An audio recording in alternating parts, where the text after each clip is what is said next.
passar a palavra para a irmã Alexandra. A irmã Alexandra, ela está aqui na nossa igreja fazendo quase 2 anos, né, irmã? Quase 2 anos que ela chegou e Deus abençoou com a chegada dessa linda princesa, né? E que Deus possa usar a irmã nesta noite para nos abençoar nessa palestra. Espero que todos possam ser edificados. Como já oramos, fiquem à vontade, irmã.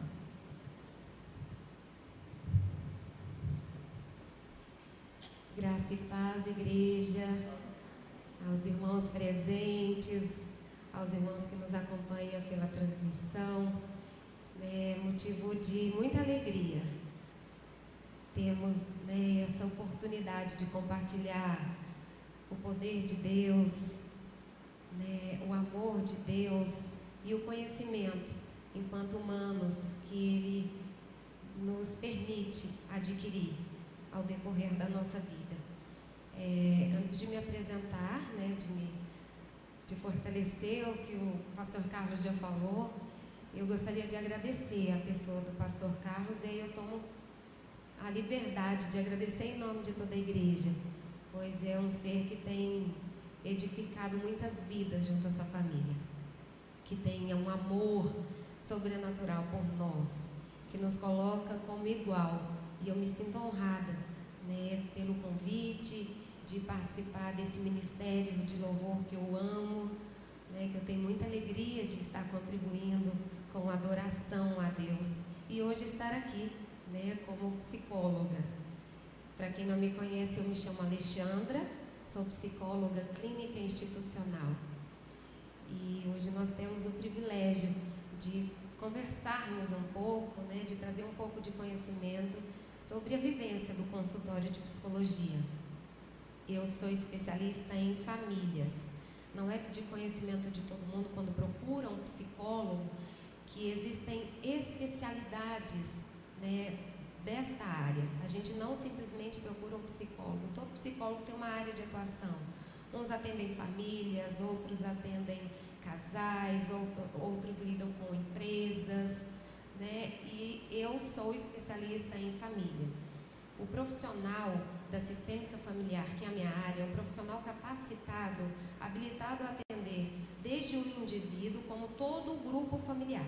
Então a gente bota no consultório pai, mãe e filhos para tratar aquela desestrutura, aquela desorganização que possa por algum motivo estar acontecendo naquela família.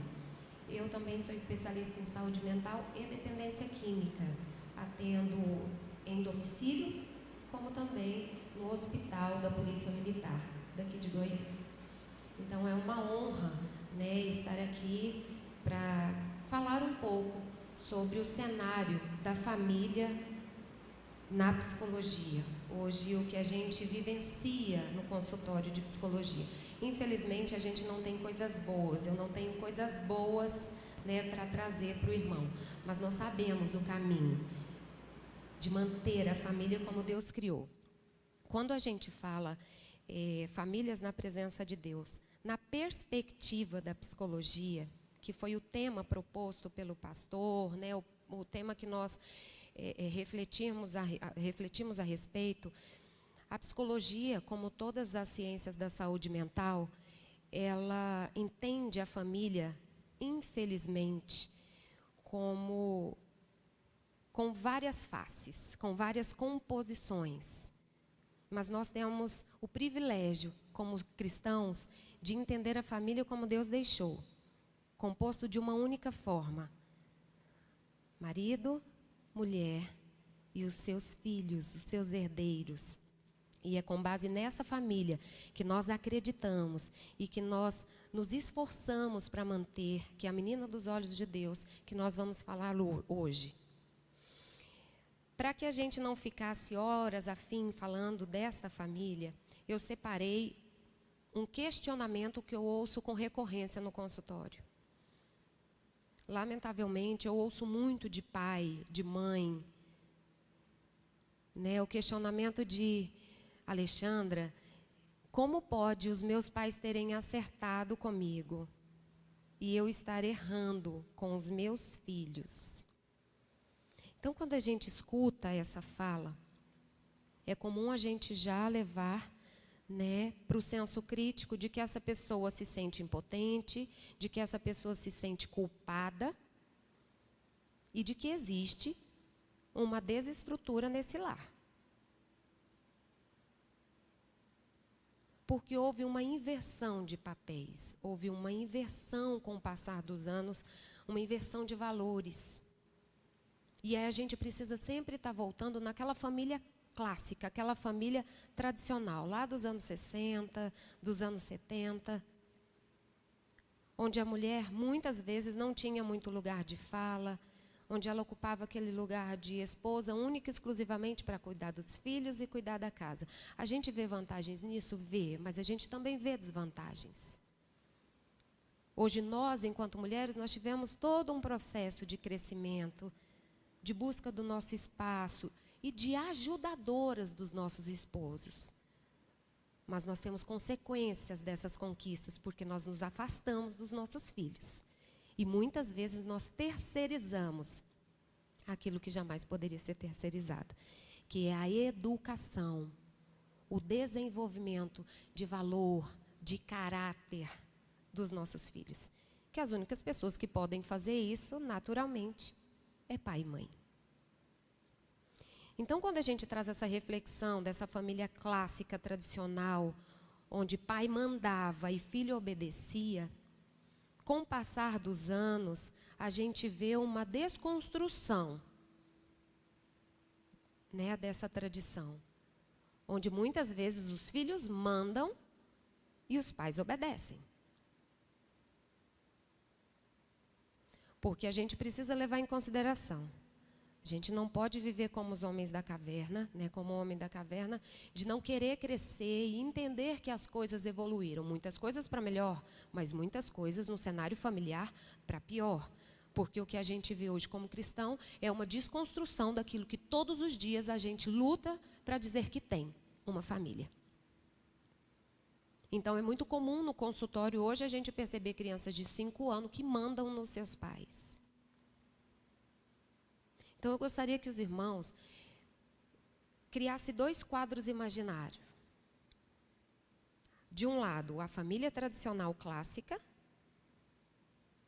e de um outro, as referências atuais, que são as famílias no contexto moderno. A gente já consegue, só de imaginar esses dois quadros, uma bagunça. Não é verdade? Onde muitas vezes quem educa meu filho, quem fica com meu filho, quem dá banho no meu filho, quem dá comida para o meu filho, é um funcionário, é uma creche.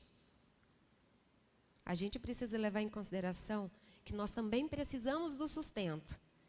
Mas eu não estou falando que um pai e uma mãe, né, precise ficar o dia inteiro com seus filhos. Mas o pouco tempo que eu tenho, eu preciso de intensidade.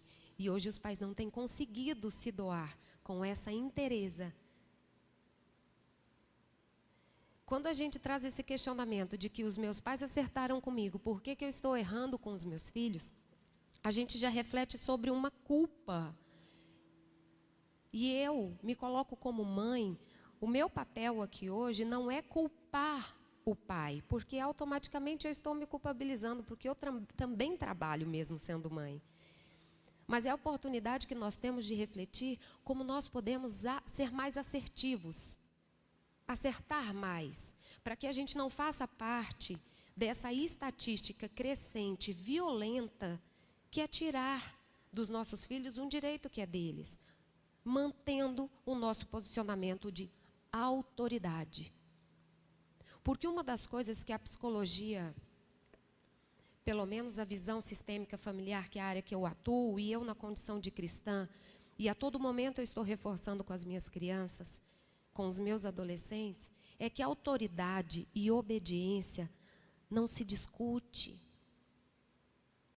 E hoje o que a gente percebe é uma facilidade dos educadores de transferir o problema para o meu filho. É muito mais fácil eu pegar na mão do meu filho, independente da idade que ele tenha, levar para um consultório de psiquiatria, levar para um consultório de psicologia, para que ele se trate, uma vez que aquele comportamento desadequado do meu filho, desorganizado do meu filho, é meu. Porque se nós somos produto do meio, e essa criança, esse adolescente está sendo conduzido dentro de um lar, e ele está replicando um comportamento desorganizado, um comportamento violento, um comportamento que desabone os valores que nós, enquanto cristãos, acreditamos, quem está passando isso para o meu filho? Porque a palavra de Deus, ela é clara, e um dos versículos que os pais mais conhecem é Provérbios 22:6, onde diz: ensina ao teu filho no caminho que ele deve andar, e mesmo quando velho, ele não se desviará dele. Em consultório, eu ainda encontro pessoas cristãs com filhos com algum tipo de problema, com algum tipo de sofrimento emocional. Mas se eu for enumerar de 50 pacientes que eu atendo hoje, 2 são cristãos. 2 seguem valores, princípios, obedecem os pais como seus senhores, reverenciam, né, fazem reverências a esses pais por amor. Quando você vai lá na anamnese, na triagem daquela família, e você questiona, que é um dos meus questionamentos, vocês têm alguma prática espiritual? Vocês praticam a fé? A gente tem fé, sim. E aí vocês fazem o que com essa fé? Não, a gente vai sempre na época de alguma campanha, ou sempre na época de uma novena, ou sempre em uma época, uma estação do ano. Eu frequento uma casa de oração para eu imprimir aquilo na vida do meu filho.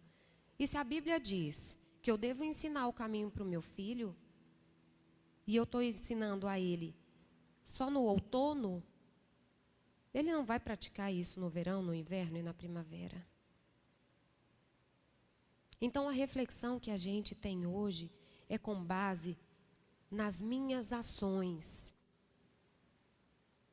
Porque o que eu digo para esses pais quando questionam, por que os meus pais acertaram comigo e eu estou errando com os meus filhos? A neurociência, em inúmeras pesquisas, já tem evidências de que a grande parte dos pais tem boas intenções para com seus filhos.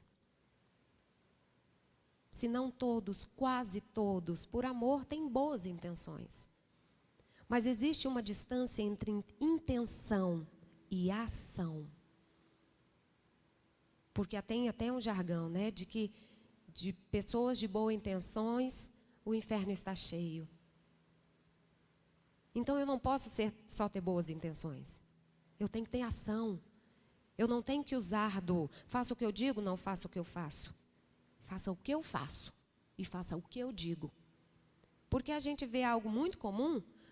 Que mãe, que pai, hoje em dia, que quer que o filho tome Coca-Cola? A gente não quer que o nosso filho cresça. Eu fui mãe recentemente e eu penso, meu Deus, eu tenho que largar a Coca-Cola antes que a Esther descubra o que é Coca-Cola. Porque como é que eu vou falar para ela, não toma porque esse negócio desentope vaso sanitário, não toma porque isso solta cola instantânea, não toma porque isso vai correr seu estômago. E eu estou tomando nos almoços de domingo. Não é coerente. Aí eu vou estar dizendo para ela, faça o que eu digo. Não faça o que eu faço. E ela vai fazer o que eu estou dizendo. Até ela endurecer o pescoço. Depois que ela endurecer o pescoço, ela vai fazer o que ela quer. Porque eu não fui referência. Eu não fui modelo. E para nós da saúde mental, a formação da identidade, a formação da maior parte do caráter, ela é imprimida no indivíduo até os 7 anos de idade. Então nós temos prazo para fazer isso para com os nossos filhos. Nossa, Alexandra, agora você me botou em desespero, porque meu filho tem 28 e agora ele está me dando trabalho. Quer dizer que eu não vou conseguir mais mudar? Não, claro que não. A gente só não muda aquilo que Deus já recolheu. Mas o que respira, o que tem vida, a gente muda. Principalmente quando eu tenho um Deus que move céus e terras, que opera milagre. Hoje, lá no hospital em que eu trabalho, uma mãe chegou para mim, e eu atendo as filhas dela já há algum tempo. Uma das filhas está apaixonada por uma colega. Só que a mãe sempre foi muito liberal em relação a isso. Aí eu já fui dar uma devolutiva de um teste que eu apliquei na filha dela, que está com quase 15 anos, e ela pediu para que eu ajudasse a filha a acreditar em Deus. E eu devolvi a pergunta para ela, devolvi o pedido para ela, perguntando como é que foi a construção de Deus na vida da fulana. Ela falou, olha, Alexandre, eu sempre fui muito liberal lá em casa, com as minhas 2 meninas, porque eu tive uma criação tão dura, né? Aquela família tradicional, onde os filhos não tinham tantas vezes, tantas oportunidades, ou nenhuma oportunidade de falar. E aí a gente vê um desequilíbrio muito grande, porque lá exigia demais e hoje exige de menos. Então a gente tem que achar um meio termo para esse negócio dar certo. E aí essa mãe disse que ela deixava as meninas à vontade para fazer essa escolha, porque não queria que elas se frustrassem com aquilo que ela estava definindo para a vida delas enquanto maiores, quando essa adolescência chegasse. E quando eu li o versículo bíblico para ela, em Provérbios 22:6, ela falou, não, mas ela não lembra. Mas eu levei elas à igreja quando eram pequenas. Inclusive, eu tenho algumas tarefinhas da escolinha dominical quando eu levei. Eu falei, exatamente, mas os cultos que você está me dizendo, você levou, mas ela não lembra. Porque você levou quando foi oportuno para você. Enquanto elas estavam tranquilas, embaixo dos seus olhares, do seu olhar, do olhar do seu esposo, estava muito confortável. Hoje que elas criaram asas e vão sair da sua casa porque você deu toda a liberdade, você quer que elas voltem para Deus? Então não sou eu que tenho que convencer essa pessoa, mesmo sendo cristã. Eu perco o paciente, mas eu não deixo de falar de Deus. Eu já atendi pai de santo, eu já atendi pastor, eu já atendi padre, mas o meu Deus, Ele é único. E sentou diante de mim foi porque Deus colocou. E eu vou falar do amor desse Deus para essa pessoa, independente de qualquer coisa. Porque a psicologia, ela coopera para a integridade emocional. Mas o indivíduo não é só emoção. Ele é corpo, alma e espírito. A emoção está na alma. Está nas frustrações, está na ira, está na vontade, está no pragmatismo. O psicólogo, ele só alcança essa área. E nem sempre, quando uma pessoa busca a orientação da saúde mental, ela tem uma demanda emocional. E o que eu disse para essa mulher, para essa mãe, eu falei, fulana, eu vou continuar falando do amor de Deus para a menina. Mas você vai prostrar os seus joelhos no chão como mãe, como mulher de fé. E o Deus que você alcançar, sua filha alcançará. Pela sua fé. Porque é muito fácil, igreja. Eu transferi a culpa dos meus erros, dos meus desacertos, menos ofensivo, para um profissional da saúde mental, porque é o que tem sido feito para os professores, como disse a irmã Lorena semana passada, né? Porque as crianças chegam à escola, elas devem chegar sem aprendizado cognitivo, sem aprendizado escolar, mas elas devem chegar munidas de educação. Por favor, muito obrigada, com licença, por gentileza. E são palavras mágicas que a gente não escuta mais das crianças. Sai da frente, eu não gosto de você. Então essa geração, quando eu falei daqueles 2 quadros imaginários, da família tradicional e da família moderna, nós somos mantenedores. Nós somos participantes ativos da geração, que é denominada de várias formas, né? Y, geração de intolerantes, geração de doentes. Porque todo telejornal que nós assistimos, nós vamos perceber que nunca se teve em consultório de saúde mental tanta criança e tanto adolescente. Por que será? Eles nasceram do além? Eles nasceram de nós. Então, para nós que somos pais, para as pessoas que desejam ser pais, para as pessoas que são tias, para as pessoas que são vizinhas, para as pessoas que são formadoras de opiniões, porque todos nós somos formadores de opinião. A gente a todo tempo está sentando ao lado de alguém, e hoje mantendo o distanciamento, mas a todo tempo nós estamos convivendo com pessoas e falando, expressando a nossa opinião. A partir do momento em que eu expresso a minha opinião, eu formo a opinião do outro. Porque os nossos filhos, eles são como radares. Aquele radar que a gente imagina ou já viu no aeroporto, gigantesco, que ele está todo momento fazendo aquele 360. A criança e o adolescente é esse. E se eu não tenho referencial dentro da minha casa, eu vou buscar um referencial. Então, quando a gente vê, né, esse exagero de pessoas querendo manter relacionamento com pessoas do mesmo sexo, tendo 10 anos, tendo 14 anos, que tipo de figura essas crianças têm? Que tipo de modelo de pai e de mãe essas crianças têm? Porque quando eu vou a fundo na vida dessas pessoas, o que a gente percebe? Essas meninas, na maioria das vezes, que têm uma tendência a buscar uma garotinha como sua companheirinha, uma garotinha como a sua namorada, como a sua paixão, você vê que a relação dessa menina com o seu pai, com o seu genitor, ela é nula. Essa pessoa só colocou no mundo.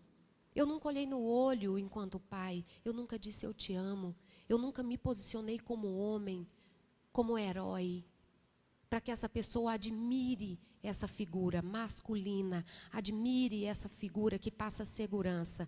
Aí a mãe, por sua vez, já externaliza a heroína da casa.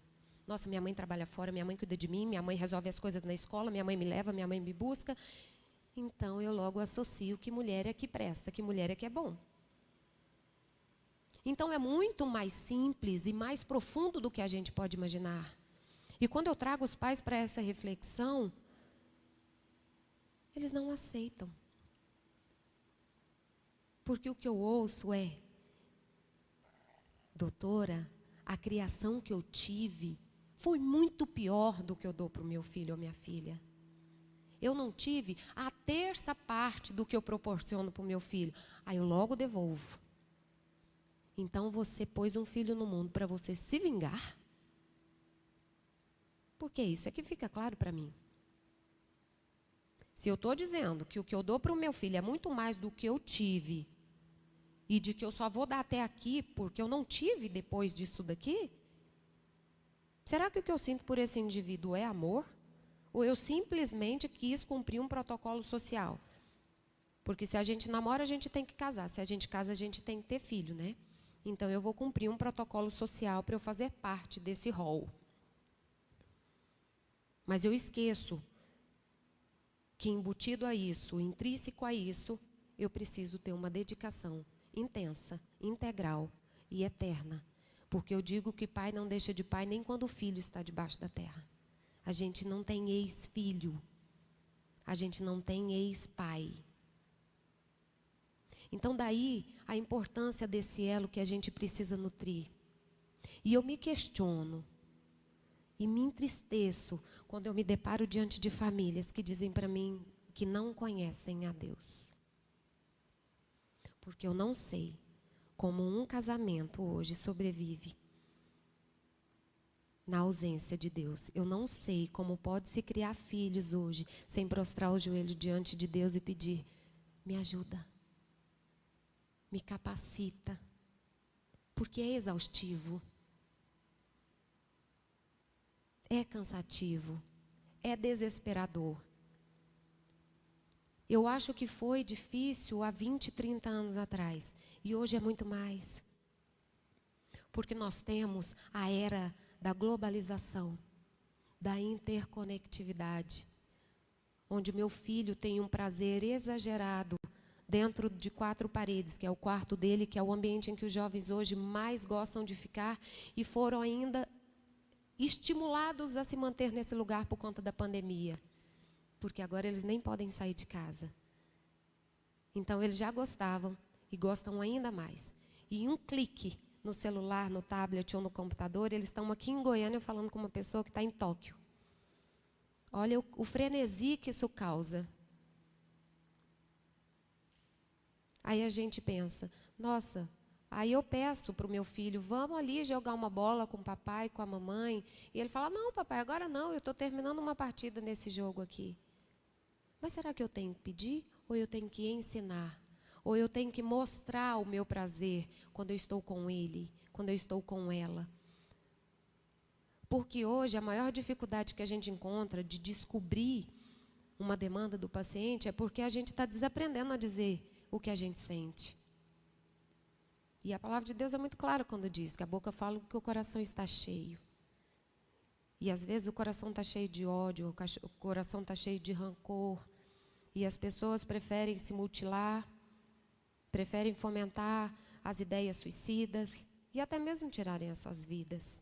Nunca se morreu tanta criança e tanto adolescente por autoextermínio como tem acontecido agora. E será que a gente tem dedicado o nosso olhar a este cuidado? Porque eu prefiro pecar por excesso de cuidado. Muitas vezes eu ouço de pai, nossa, mas a senhora está levando muito a sério o que ele diz. Eu prefiro levar a sério o que ele diz do que chorar ao seu lado do caixão do seu filho. Então, para mim, não existe blefe. Existe carência. Existe desorganização. Existe frouxidão de autoridade paterna e materna. Porque criança, ela não sabe o que é respeito. Ela tem que ter medo de pai e mãe. Porque eu tinha medo. E eu não vou dizer que meu pai errou, não. Meu pai super acertou. Um nordestino casca grossa. Que se a gente passasse diante... E eu tenho 40 anos. Eu nem sou tão velha assim. Gente, olha, o rostinho já diz isso, né? É brincadeira isso. Mas a gente não passava diante de uma conversa do meu pai. Se meu pai estivesse conversando, eu e os meus irmãos, a gente nem podia pedir licença. E hoje? O pai pode estar numa reunião, numa audiência, que o menino entra na frente se ele não desligar a câmera. Lamentavelmente, eu já vi mãe apanhando no meu consultório de uma criança de 3 anos de idade. E ela simplesmente olhou para mim e disse, tá vendo, doutora? O que ele faz com a mãezinha que ama ele? Eu não sei o que eu faço com esse garoto. E eu sou obrigada a saber. Enquanto profissional. Eu não sou obrigada a saber. Porque esse menino jamais vai aprender a lidar com a sua mãe, com essa mãe, porque ela não sabe lidar com ele. Porque a gente entende que manda quem pode e obedece quem tem juízo. Mas o filho só vai ter juízo o dia que eu falar, fica calado, porque eu estou mandando. E não existe modernidade que deve mudar isso. Eu sou a favor do bater e assoprar. O que é isso? Hoje os meninos dizem para os pais, mas se a senhora me bater, você sabe que eu vou te denunciar para o conselho tutelar. Então eu vou te bater só porque você falou isso. E você liga, aqui está o telefone, liga lá para o conselho tutelar. E quando o conselheiro chegar, eu vou bater nele também. Porque se ele não autorizar, eu falo para ele, então cria. Porque eu estou tentando educar para o mundo não bater. Eu não sou a favor de espancar filho, de forma alguma. Eu levei uma surra com 15 anos de idade. E foi a melhor coisa que meu pai fez na vida dele. Só acho que foi atrasado, ele sofreu um pouquinho. E nem era coisa demais, gente, é porque meu pai era casca grossa mesmo. Um olhar dele era mais do que uma taca. Então, eu não posso ser exagerado como a família tradicional, onde eu não dou espaço para o meu filho. Eu digo que filho obedece, mas pai respeita filho. E como é que eu respeito o meu filho? Dando escuta. Tem um livro que eu vou sugerir para os irmãos que trazem uma reflexão muito profunda sobre a criação de filhos, nas dificuldades dos dias de hoje. Uma pessoa muito inteligente, que é o Rossandro Clige, um psicólogo, que escreve muito bem. E ele traz uma narrativa em um dos livros dele, onde aos 19 anos, ele pede para a mãe dele, ele diz para a mãe dele que ele vai numa micareta no Nordeste. E a mãe dele diz, vai como? Ele falou, não, meu avô me deu o dinheiro e eu já comprei o convite com os meus irmãos. Ela disse, você não vai, porque você mora comigo e eu mando em você. Ele disse, não, mas eu vou sim. Meu avô já me deu o dinheiro para que eu vá. Ela disse, enquanto você comer da minha comida e morar debaixo do meu teto, você não vai. Ele ficou com ódio dessa mãe. E ele ficou sem falar com essa mãe. E ele disse para essa mãe: eu vou ficar sem falar com a senhora. Eu vou te odiar por isso. E ele ficou dias sem falar com essa mãe. E essa mãe, por sua vez, respeitou o desejo do menino, que não queria falar com ela. Mas o desejo dela estava sendo cumprido. Ele não saiu de casa. Até que um dia, essa indiferença da mãe o incomodou. E ele questionou. Sabia que o que a senhora está fazendo comigo vai fazer com que eu te odeie mais ainda? Ela falou: é mesmo.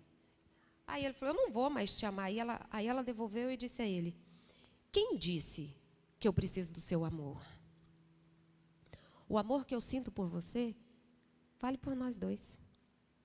Em nenhum momento durante a nossa relação eu disse a você: você me ama? Que tanto você ama a mamãe? Você ama a mamãe ou você ama o papai? O que é comum a gente ouvir. Quem você ama mais? A mamãe ou o papai? Como é que eu digo isso para uma criança? Olha o trauma que eu causo nessa criança. Então, essa mãe do Rossandro Klinge nada mais fez do que mostrar para ele e falar: rapaz, você pode me odiar o resto da sua vida. Eu te amo, eu não dependo do seu amor para que eu viva. Agora você depende. E aí a gente vê onde estão as mazelas da criação da juventude de hoje em dia. Porque tudo hoje é barganhado. É muito cômodo para um pai cansado, para uma mãe cansado. O que é absolutamente compreensível de entender quando a gente chega em casa cansado e um filho simplesmente quer ficar 2 horas no tablet ou no celular porque ele me dá paz. Ele deixa eu descansar. Mas a gente precisa pensar que aqueles 30 minutos, aquelas 2 horas que eu estou descansando, provavelmente eu chorarei no futuro. Porque eu sentirei falta do meu filho na minha velhice. E como eu não semeei, eu não vou colher o amor desse filho. Então, hoje, igreja, um dos maiores problemas que nós encontramos no consultório, e eu acho que é ainda mais difícil sendo cristão, é essa desorganização. É a falta de referência, a falta de valor que as crianças e os adolescentes chegam para nós. Porque eles podem tudo. E a sociedade já olha a nossa criança e o nosso adolescente com um olhar de desdenho, porque eles estão intolerantes, eles são imediatistas. Eu quero agora, só serve agora. Mal educados, desinteressados, nada empáticos. Então a sociedade tem contribuído para que as crianças continuem assim. E nós temos um grande privilégio, porque nós somos seguidores de Cristo. E se nós estamos dentro dessa casa de oração, nós temos a obrigação de levar a conhecimento da nossa sociedade, das pessoas que nós convivemos, do quintal que nós moramos, do prédio que nós moramos, do condomínio que nós moramos. Nós precisamos orientar as pessoas que nos circundam, não permitindo que as pessoas fiquem desorientadas, desavisadas, alienadas, achando que aquilo é normal. Porque tudo é banal. A gente escuta de pai e mãe: doutor Alexandre, porque é normal hoje, né? Os meninos pensarem assim: não é normal, não. Não é normal. E me preocupa a senhora ou o senhor dizer para mim que isso é normal, porque aí o meu papel enquanto psicoterapeuta fica ainda mais difícil. E aí, quando muitos pais não desejam buscar a Deus, acham muito difícil, porque eles vão ter que dedicar pelo menos um dia na semana para aquele culto, para aquele momento, para aquela reunião de oração, aí eles desistem do tratamento psicoterapêutico e procuram um psiquiatra. Eles procuram um médico. Por quê? O médico, o que ele vai poder fazer com essa criança? A criança malina de antigamente, hoje ela tem um transtorno. A indústria farmacêutica é tão forte que ela cria uma medicação. Aí ela pega um comportamento e rotula esse comportamento como sendo uma psicopatologia. Existe uma patologia, uma psicopatologia na saúde mental chamada TOD, transtorno opositivo desafiador. E se a gente for olhar o comportamento dessa criança que porta desse transtorno com um nome tão estranho, é um menino custoso, um menino desobediente. Mas ele toma um antipsicótico para poder se comportar bem. E para o pai, que não se compromete, porque é trabalhoso levar o menino na terapia uma vez na semana, levá-lo ao culto, na escola dominical, é mais fácil dar o remédio, porque o remédio está na cabeceira da minha cama, eu só boto na boca e faço ele dormir a noite inteira. Nunca se teve tantas crianças e tantos adolescentes querendo tomar remédio. Porque os pais, principalmente dos adolescentes do ensino médio, pedem para eles perguntar na coordenação da escola se não tem nenhum remédio que me faça concentrar mais, porque o meu colega toma. Eu atendia numa escola em Aparecida de Goiânia, e como eles desciam da sala de aula até o consultório de psicologia para pedir, a senhora pode me dar uma receita? Porque o meu amigo disse que toma remédio e ele fica muito concentrado. Nossa, ele está aprendendo muito e ele vai passar no vestibular. Eu queria muito tomar. Quando eles não compartilham as cápsulas da Ritalina. Então, que geração é essa? Que a gente está vendo passar do nosso lado. O que é que nós estamos fazendo enquanto cristãos?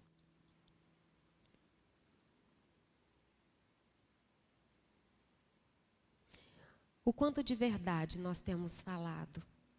O quanto de verdade nós temos vividos? O adolescente, em busca de um referencial, quando ele está em processo de psicoterapia, é muito comum ele ter uma identificação com o terapeuta que o trata. E algo que eu ouço com recorrência, na condição de cristã, que sou: como é que a senhora consegue ser tão feliz? Como é que a senhora consegue ser tão alegre, ser tão engraçada? Não é simplesmente ser. Mas a gente precisa fazer uma escolha enquanto cristão, independente de estarmos tristes, sermos felizes por termos a Deus. Porque existe uma distinção, um distanciamento muito grande entre ser e estar. Porque o estar, ele é passageiro e o ser é permanente. Então, mesmo em lágrimas, nós precisamos ser felizes. Porque o que é muito comum, a gente ver crentes tristes, pesados, murmurosos. E o quanto é desmotivador para uma pessoa que está sedenta de uma palavra, às vezes de um único sorriso. Fala, nossa, mas ele é crente, olha lá a situação da vida dele. E não custa a nós, porque nós somos referência. Nós escolhemos a Deus. Nós escolhemos a salvação. Nós escolhemos a Deus como nosso Senhor e nosso Salvador e sabemos que Ele está e é acessível a todos. E por que não levar isso ao outro?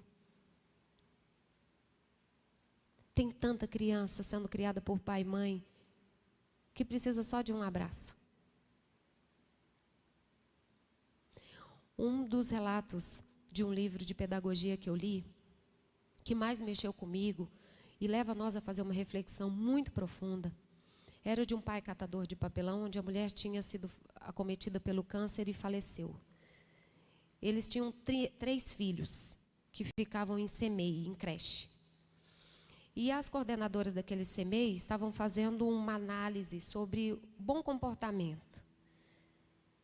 E na reunião de pais, elas questionaram o comportamento dessas 3 crianças que estavam inseridas nesse programa de educação. E esse pai, ele simplesmente disse que ele ficava longe dessas crianças que eram levadas ao CMEI por uma vizinha.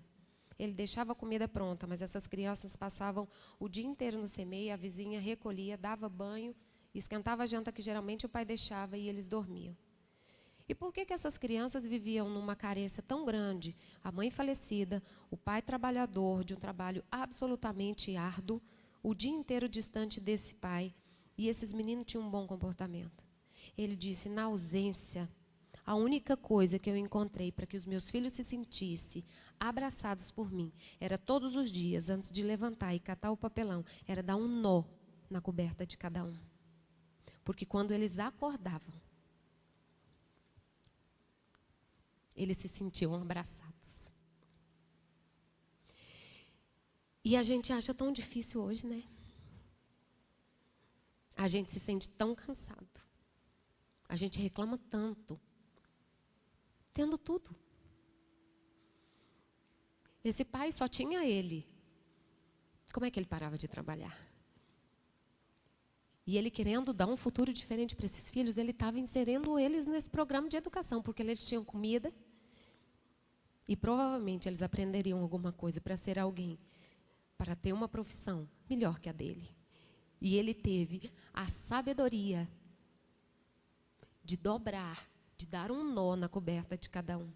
Porque quando eles acordavam, eles viam a coberta. O papai esteve aqui.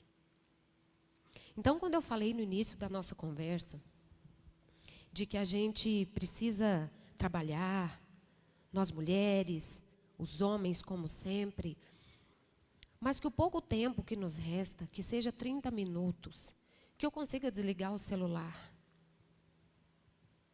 que eu possa deixar as minhas conversas, né, para atualizar quando os meus filhos dormirem, e que os 30 minutos que eu dedique aos meus filhos, eles sejam de verdade.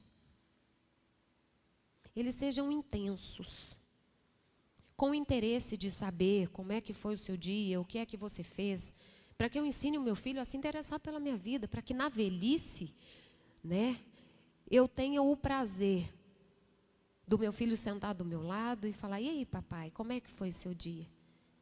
O senhor jogou muita palavra cruzada? O senhor leu muito a Bíblia? O que foi que o senhor fez? Porque hoje o filho não tem interesse na vida do pai. É chato.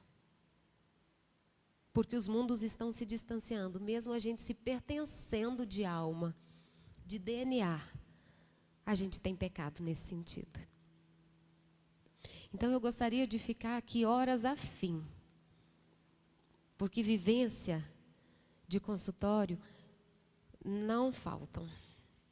Mas infelizmente, como eu disse, e eu tenho certeza que os irmãos observaram, ninguém busca o serviço de psicologia hoje para dizer que está bem. E eu só atendo criança e adolescente. Mas na maioria das vezes, e eu posso precisar que em 70% das crianças e adolescentes que eu atendo, eles não têm problema algum. O problema é da família. Porque eles não têm Deus. Então nós, como corpo de Cristo, a gente precisa descruzar os nossos braços e ir além das visitas a um culto de domingo. E nós podemos fazer mais do que isso. E é muito simples. Então, que a gente possa refletir através, né, dessa fala, desse recorte psicológico, dessas vivências das crianças que hoje eu atendo, como ajudadores.